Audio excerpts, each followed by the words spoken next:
2014 সালে মেসি বিশ্বকাপ ফাইনালে হেরে গিয়েছিল। সেদিন কেউ বলেনি ম্যাচটা রিগড ছিল, কেউ বলেনি ফিফা জার্মানিকে জিতিয়ে দিয়েছে, কেউ বলেনি শিরোপাটা কেনা হয়েছে। সবাই একটাই কথা বলেছিল, মেসি ইন্টারন্যাশনাল ফ্লপ, ক্লাবের বাইরে কিছু না, ট্রফি ছাড়া সেরা হওয়া যায় না।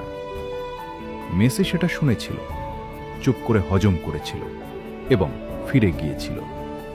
সেই সমালোচনা মেসি নিজের বুকে বহন করেছে, চুপ থেকেছে, মাঠে ফিরে গেছে। তারপর একটা একটা করে ট্রফি এসেছে, কোপা আমেরিকা, আর একটা কোপা বিশ্বকাপ। আর তখনই শুরু হলো দ্বিতীয় অধ্যায়। কাতার বিশ্বকাপ রিগড, ফিফা মেসির, শিরোপা কিনে নিয়েছে। একটু ভাবেন, যখন হেরেছিল দোষ ছিল মেসির, এখন জেতে দোষ ফির। আসলে সত্যি কথা হলো, মেসির একটা বিশ্বকাপ কোটি কোটি মানুষের যুক্তির জায়গাটা ভেঙে দিয়েছে।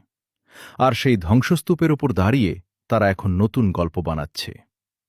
একটা মানুষ কোটি কোটি মানুষের ঘুম হারাম করে রেখে দিয়েছে শুধু ফুটবল খেলে।